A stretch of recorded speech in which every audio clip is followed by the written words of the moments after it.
அனைவருக்கும் உங்கள் ஆசிரியர் ஹேமலதாவின் இனிய வணக்கங்கள். 5ஆம் வகுப்பு 3ஆம் பருவம் அறிவியல் அலகு 2 விலங்குகள். அதில் பகுதி 3 பார்க்க போகிறோம். பகுதி 2ல் பார்த்தீங்கன்னா அழியும் நிலையில் உள்ள உயிரினங்களை பற்றி பார்த்தோம். இப்போ நம்ம பார்க்க போகிறது விலங்குகளை பாதுகாத்தல். உயிரிகளின் பல்வகை தன்மை என்பது பூமியில் வாழும் பலதரப்பட்ட தாவரங்கள், விலங்குகள், நுண்ணுயிரிகள் மற்றும் பூச்சிகளை குறிக்கிறது. உயிரிகளுடைய பல்வகை தன்மை அப்படின்னா இந்த பூமியில் வாழும் பல்வேறு வகையான தாவரங்கள், விலங்குகள், நுண்ணுயிரிகள், பூச்சிகளை குறிக்குது. உயிரிகளின் பல்வகை தன்மையை பாதுகாப்பதன் மூலம் அழியும் நிலையிலுள்ள விலங்குகள் மற்றும் தாவரங்களை பாதுகாத்து பராமரித்து அவற்றின் எண்ணிக்கையை நாம் அதிகரிக்க முடியும். இந்த உயிரிகளின் பல்வகை தன்மையை பாதுகாப்பதன் மூலம் உயிரிகளினுடைய பல்வகை தன்மையை பாதுகாக்கிறது மூலமா அழியும் நிலையிலுள்ள விலங்குகள் தாவரங்களை பாதுகாத்து அவற்றை பராமரித்து அதனுடைய எண்ணிக்கையை நம்ம அதிகரிக்க முடியும். உயிரினங்களின் பாதுகாப்பு என்பது அவற்றை காப்பது, நெடுங்காலம் வாழும்படியாக பாதுகாத்தல், இயற்கை வளங்கள் மற்றும் வனவிலங்குகளை நிர்வகித்தல் ஆகியவற்றை குறிக்கிறது. சரி, உயிரினங்களை பாதுகாப்புன்னு சொல்கிறோம். எப்படி பாதுகாக்கிறது? உயிரினங்களுக்கு எந்த தீங்கும் விளைவிக்காதவாறு அதை பாதுகாக்கணும். அதே மாதிரி நீண்ட காலம் வாழும்படியாக அதை பாதுகாக்கணும். அப்புறம் இயற்கை வளங்களோட அது வாழணும். அப்புறம் அந்த வனவிலங்குகள்லாம் என்ன, காட்டில் இருக்கிற விலங்குகளை நிர்வகித்தல். இதை பற்றி தான் குறிக்கிறது தான் உயிரினங்களின் பாதுகாப்பு. அழியும் நிலையில் உள்ள விலங்கினங்கள் யாவும் பாதுகாக்கப்பட்ட பகுதிகளான தேசிய பூங்காக்கள் மற்றும் வனவிலங்குகள் சரணாலயங்கள் வைத்து பராமரிக்கப்படுகின்றன. இப்போ பார்த்தீங்கன்னா பாதுகாத்தல் எங்கே பாதுகாக்க முடியும்? இந்த அழியும் நிலையில் உள்ள விலங்கினங்கள்லாம் பாதுகாக்கப்பட்ட பகுதின்னு ஒன்று இருக்குது. அது எங்கெங்க? தேசிய பூங்காக்கள், வனவிலங்கு சரணாலயங்கள். அதில் தான் இந்த விலங்கினங்கள் எல்லாம் வச்சு பராமரிக்கப்படுது. இந்த விலங்கினங்கள் எல்லாம் இங்கே வச்சு தான் பராமரிக்கப்படுது. இந்தியாவில் 73 தேசிய பூங்காக்களும் 416 வனவிலங்குகள் சரணாலயங்களும் உள்ளன. இப்போ இந்தியாவில் கணக்கெடுத்த பார்த்தோன்னா 73 தேசிய பூங்காக்கள், 416 வனவிலங்குகள் சரணாலயங்கள் இருக்கு. இப்போ நம்ம பார்க்க போகிறது தேசிய பூங்காக்கள். தேசிய பூங்கா என்பது வன உயிரிகளின் நலனை பேணுவதற்கான பாதுகாக்கப்பட்ட நிலப்பரப்பு ஆகும். தேசிய பூங்கான்னா வன உயிரினங்கள், வனம்னா காடு, காட்டில் உள்ள உயிரிகளின் அதனுடைய நலனை பேணுவதற்குரிய பாதுகாக்கப்பட்ட நிலப்பரப்பு. இப்பகுதிகளில் பல்வேறு தேவைகளுக்காக காடுகளை பயன்படுத்துதல், கால்நடை வளர்ப்பு மற்றும் பயிரிடுதல் போன்ற செயல்பாடுகளுக்கு அனுமதி இல்லை. இந்த நிலப்பரப்பிற்கு தான் அதுக்காக ஒதுக்கப்பட்ட நிலப்பரப்பு.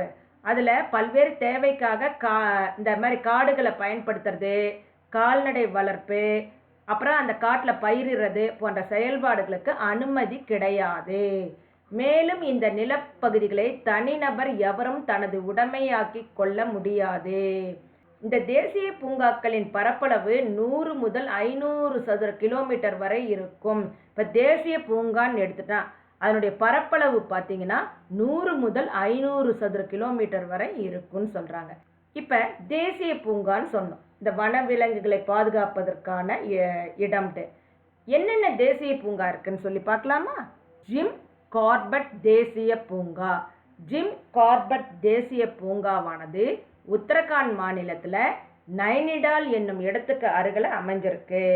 இந்த பூங்கா உத்தரகாண்ட் மாநிலத்தில் நைனிடால்ன்ற ஒரு இடத்துக்கு பக்கத்தில் இருக்கு. புலிகளே இங்கே அதிகமாக காணப்படுகின்றன. புலி தான் இங்கே அதிகமாக இருக்குது. அதை தவிர மற்ற விலங்குகளும் இருக்குது. அது என்னென்ன விலங்குகள் பார்க்கலாமா? மான், சிறுத்தை, சிவப்பு நரிகள், கருங்கரடி, தேனுண்ணும் கரடி வகைகள் மற்றும் குரங்குகள் ஆகியவை இங்கு காணப்படக்கூடிய பிற விலங்கினங்கள் ஆகும். அடுத்தது நம்ம பார்க்க போகிறது காசிரங்கா தேசிய பூங்கா.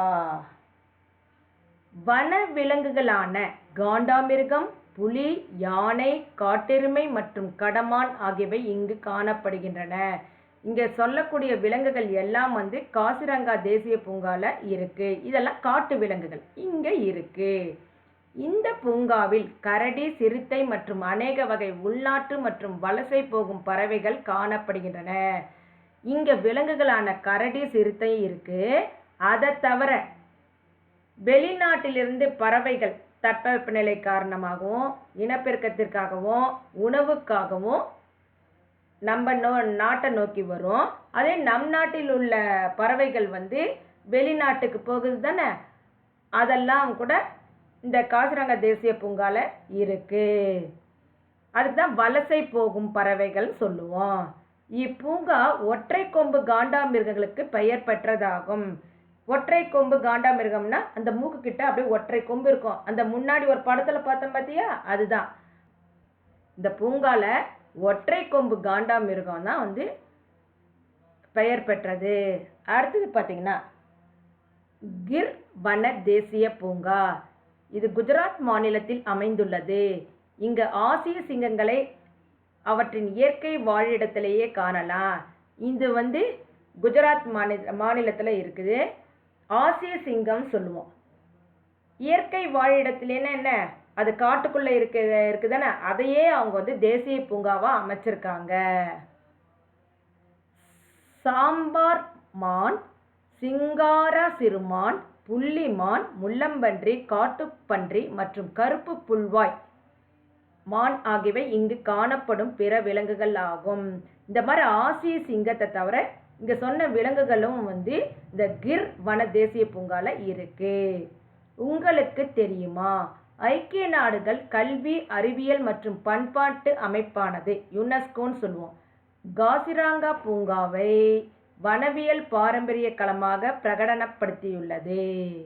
யுனெஸ்கோ இந்த காசிரங்கா தேசிய பூங்கா இருக்கு தானே, அதை வனவியல் பாரம்பரிய களமா அறிவிச்சிருக்காங்க.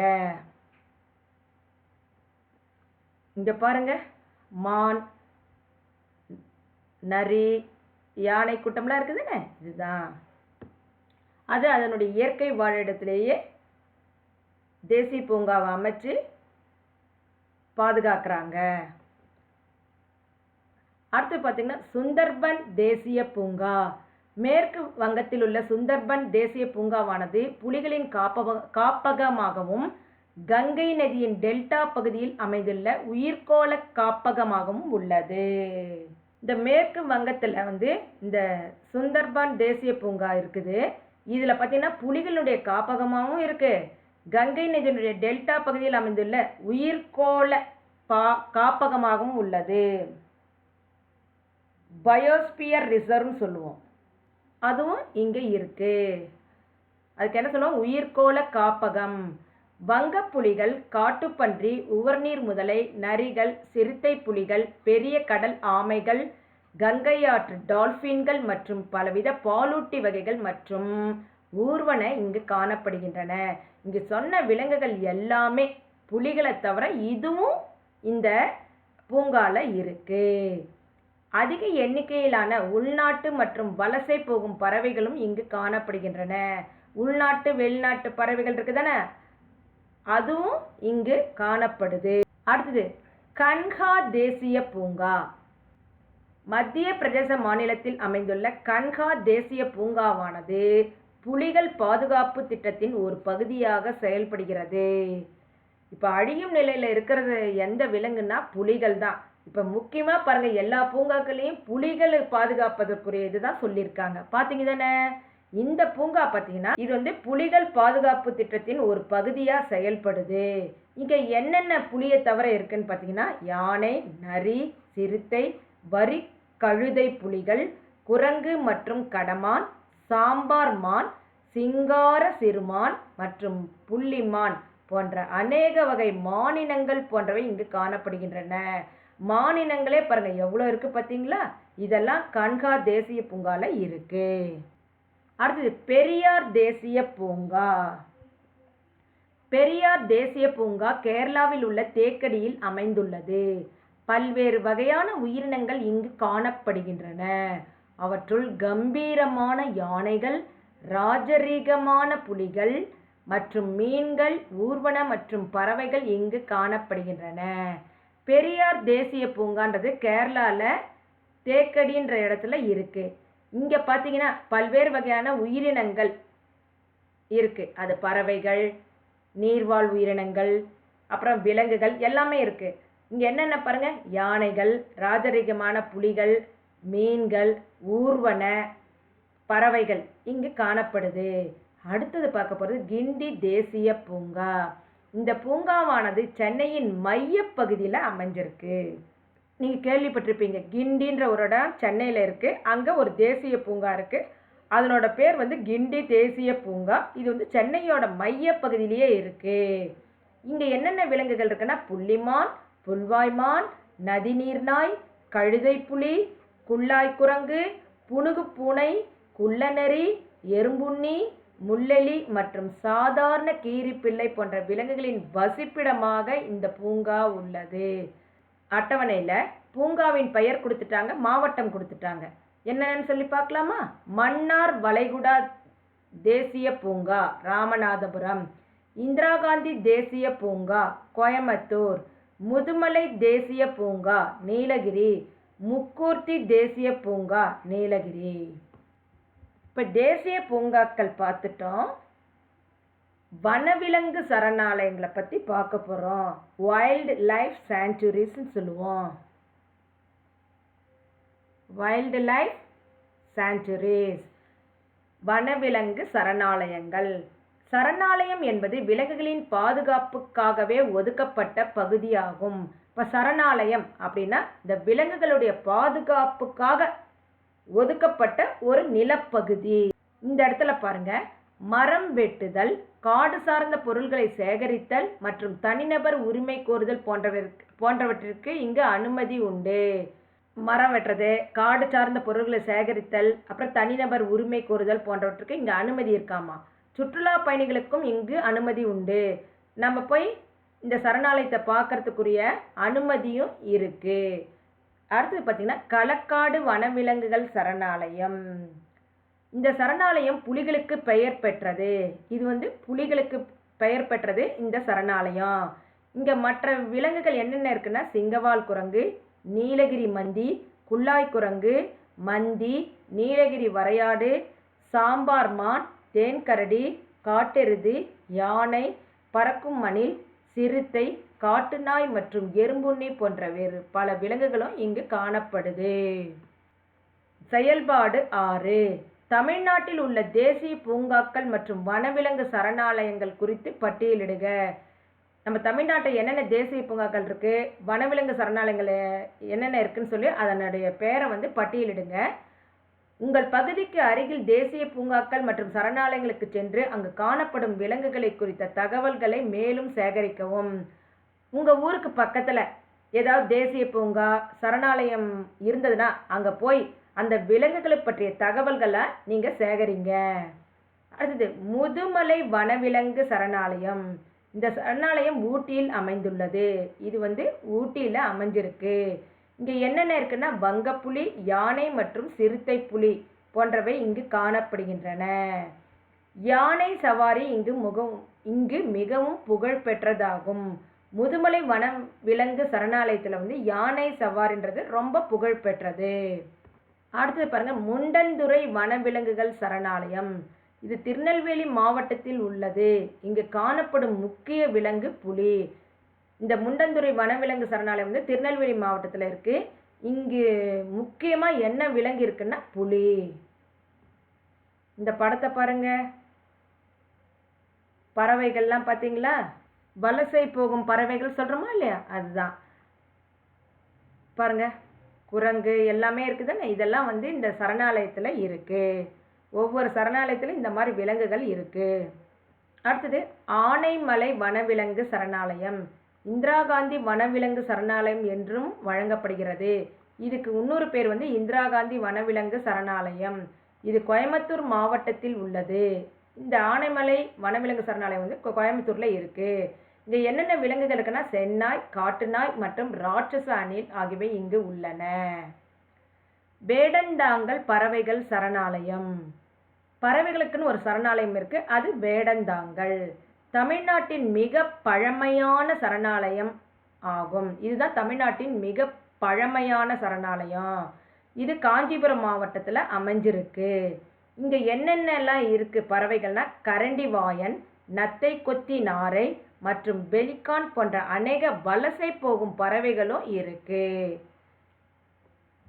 இதில் பாருங்க, சரணாலயத்தின் பெயர், மாவட்டம் இங்கே அட்டவணை கொடுத்துருக்காங்க, பார்க்கலாம். மேகமலை வனவிலங்கு சரணாலயம் தேனி, வண்டலூர் வனவிலங்கு சரணாலயம் சென்னை, களக்காடு வனவிலங்கு சரணாலயம் திருநெல்வேலி, சாம்பல் நிற மலை அணில் வனவிலங்கு சரணாலயம் விருதுநகர். அடுத்தது சரணாலயங்களின் பயன்கள். இப்போ இதனால் என்ன பயன் சரணாலயங்கள்னால அப்படின்றது பார்க்கலாம். விலங்கினங்கள் தாங்கள் வசிக்கும் இடத்திற்கு ஏற்றாற்போல் தங்களை தகவமைத்து கொள்ள இயலும். வேறுபட்ட இனங்கள் ஒன்றோடு ஒன்று தொடர்பு கொள்ள முடியும். மற்ற இனங்கள் ஒன்றோடு ஒன்று தொடர்பு கொள்ள முடியும்.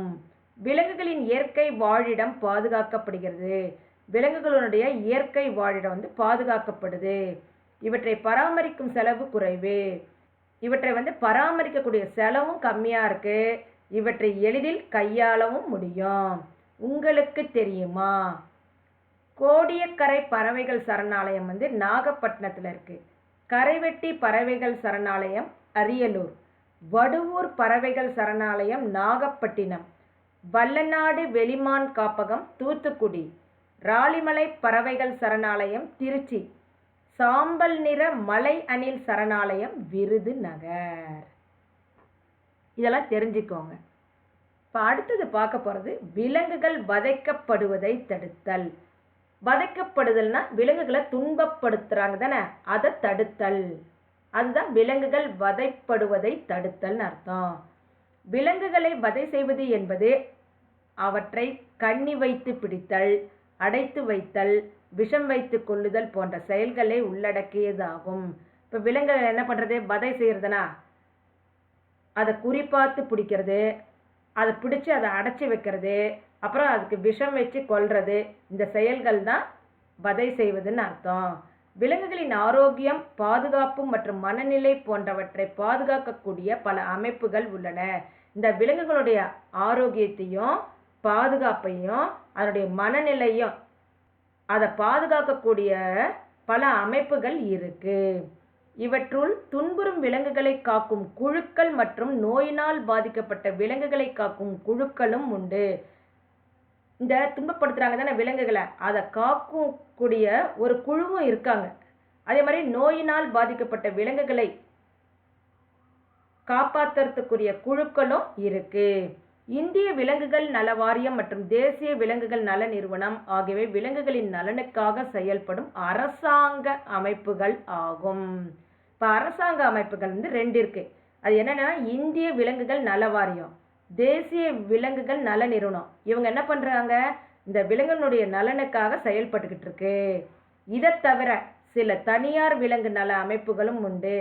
அரசாங்கத்தினால அமைப்புகள் இருக்க, இல்லைன்னா அதோட சில தனியார் விலங்கு நல அமைப்புகளும் இருக்கு. அடுத்தது பாருங்க, நீலச்சிலுவை சங்கம். அதை என்ன சொல்லுவோம்னா ப்ளூ கிராஸ் சொல்லுவோம். நீலச்சிலுவை சங்கம் என்பது இங்கிலாந்து நாட்டில் அமைந்துள்ள விலங்குகளின் நலனிற்காக பதிவு செய்யப்பட்ட அமைப்பு ஆகும். இந்த நீலச்சிலுவை சங்கன்றது இங்கிலாந்து நாட்டில் அமைந்துள்ள விலங்குகளுடைய நலனுக்காக பதிவு செய்யப்பட்ட அமைப்பு. ஒவ்வொரு செல்லப்பிராணியும் ஆரோக்கிய வாழ்வை மகிழ்ச்சியான இல்லத்தில் அனுபவிக்க வேண்டும் என்ற நோக்கத்துடன் 1897ஆம் ஆண்டு இந்த அமைப்பு ஆரம்பிக்கப்பட்டது. ஒவ்வொரு விலங்குகளும் ஆரோக்கியமான வாழ்வையும் அதனுடைய மகிழ்ச்சியான இல்லத்தில் அனுபவிக்க வேண்டும், அந்த நோக்கத்தோட 1897ஆம் ஆண்டு இந்த அமைப்பு ஆரம்பித்தாங்க. தங்களின் செல்லப்பிராணிகளுக்கு தனியார் மருத்துவமனைகளில் சிகிச்சை அளிக்க முடியாத நபர்களுக்கு இது உதவுது. புறக்கணிக்கப்பட்ட விலங்குகளுக்கு இல்லம் கண்டுபிடித்து கொடுப்பது மற்றும் விலங்குகளை வைத்திருப்போருக்கு பொறுப்புணர்வை கற்றுக் கொடுப்பது ஆகிய பணிகளை இந்த அமைப்பு மேற்கொண்டு வருகிறது. இவங்க என்ன பண்ணுறாங்கன்னா, புறக்கணிக்கப்பட்ட விலங்குகள், சில விலங்குகள்லாம் வீட்டில் வளர்க்காம துரத்தி விட்டுருவாங்க. அதுக்குன்னு ஒரு இல்லம் கண்டுபிடிச்சு கொடுக்கறது. அதே மாதிரி விலங்குகள் வச்சுருக்காங்க தானே, அவங்களுக்கு அதை எப்படி பாதுகாக்கணும் அப்படின்ற பொறுப்புணர்வை கற்றுக் கொடுப்பதும் இந்த 2 வேலையும் இந்த நீலச்சிலுவை சங்கம் செய்துக்கிட்டு வருது. இந்தியாவில் நீலச்சிலுவை சங்கம் 1959ஆம் வருடம் சென்னையில் உருவாக்கப்பட்டது. இந்த நீலச்சிலுவை சங்கம் இந்தியாவில் 1959ஆவது வருஷம் சென்னையில் உருவாக்கப்பட்டது. இந்தியாவிலேயே விலங்குகளின் நலனை காக்கும் மிகப்பெரிய நிறுவனமாக இது உள்ளது. இந்த நிறுவனமானது விலங்குகளின் நலனை காக்கும் மிக பெருசா இந்தியாவிலேயே இதுதான் மிகப்பெரிய நிறுவனமாக இருக்கு. சென்னையில் உள்ள கிண்டியில் அமைந்துள்ள இதன் தலைமை அலுவலகம் மருத்துவமனை, அவசர ஊர்தி சேவை மற்றும் விலங்குகள் இனப்பெருக்க கட்டுப்பாடு போன்ற வசதிகளை கொண்டுள்ளது. இது சென்னையில் கிண்டியில் அமைஞ்சிருக்கு. இதனுடைய தலைமை அலுவலகம். இதில் என்னென்னலாம் இருக்குன்னா, மருத்துவமனை இருக்குது, அவசர ஊர்தி சேவை ஆம்புலன்ஸ் இருக்குது, அப்புறம் விலங்குகள் இனப்பெருக்க கட்டுப்பாடு, இந்த மாதிரி வசதிகள் எல்லாம் இங்கே இருக்குது. விலங்குகளுக்கு தங்குமிடம் வழங்குதல், ஆதரவற்ற விலங்குகளை தத்து கொடுத்தல், மருத்துவமனை வசதி வழங்குதல், நடமாடும் மருத்துவ நிலையம் மற்றும் மருத்துவ அவசர ஊர்தி வசதிகளை கொடுத்தல் போன்றவை இதன் செயல்பாடுகள் ஆகும். இந்த அமைப்பினோட என்ன வேலை அப்படின்னா, விலங்குகளுக்கு தங்குமிடம் வழங்குதல், அந்த விலங்குகள் தங்குவதற்கான இடத்தை கொடுக்கறது. இந்த ஆதரவற்ற விலங்குகள் இருக்குதானே, அதை யார் வளர்க்குறாங்களோ அவங்களுக்கு தத்து கொடுக்கறது. அப்புறம் அந்த விலங்குகளுக்கு நோய் வராமல் இருக்கிறதுக்கு இந்த மருத்துவமனை வசதி, நோய் வந்தாலோ நோய் வராமல் இருக்கிறதுக்காகவும் அதுகளுக்கு அந்த விலங்குகளுக்கு பாதுகாப்பு அளிக்கக்கூடிய மருத்துவமனை வசதி கொடுக்குறாங்க. அப்புறம் நடமாடும் மருத்துவ நிலையம், மொபைல் டிஸ்பென்சரின்னு சொல்லுவாங்க, மருத்துவ அவசர ஊர்தி வசதிகளை கொடுத்தல், ஆம்புலன்ஸ் சர்வீஸ், இதெல்லாம் இந்த ப்ளூ கிராஸ் ஆஃப் இந்தியா இந்த அமைப்பினுடைய வேலைகள் ஆகும். செயல்பாடுன்னு சொல்லலாம். செயல்பாடு 7. உன் இருப்பிடத்திற்கு அருகில் உள்ள கால்நடை மருத்துவமனைக்கு சென்று அங்குள்ள விலங்குகள் எவ்வாறு மனிதர்களால் பாதிக்கப்பட்டுள்ளன என்று கண்டறிந்து மனிதர்கள் விலங்குகளை வதை செய்வதை எவ்வாறு தடுக்கலாம் என்பதை குழுவாக ஆலோசியுங்கள். இதுதான் செயல்பாடு. உங்களுக்கு தெரியுமா, இந்தியாவின் நீலச்சிலுவை சங்கம் சென்னையைச் சேர்ந்த கேப்டன் வி சுந்தரம் என்பவரால் உருவாக்கப்பட்டது. நம்ம இந்தியாவில் நீலச்சிலுவை சங்கத்தை சென்னையைச் சேர்ந்த இந்த கேப்டன் வி சுந்தரம் அவரால் உருவாக்கப்பட்டது. இவர் இந்திய விமானியும் விலங்குகள் நலனில் அதிக அக்கறை கொண்டு அதில் ஈடுபாட்டோடு பணிபுரிந்தவரும் ஆவார். இவர் ஒரு பைலட்டு. அது மட்டும் இல்லாமல் விலங்குகள் நலனில் அதிக அக்கறை கொண்டு அதில் ஈடுபாட்டோட வேலை செஞ்சவரும் இவர்தான் நீலச்சிலுவை சங்கத்தை உருவாக்கியவர். இதோட பகுதி 3 வகுப்பு முடிஞ்சது. அடுத்தது நம்ம மதிப்பீடுல பார்க்கலாம். நன்றி.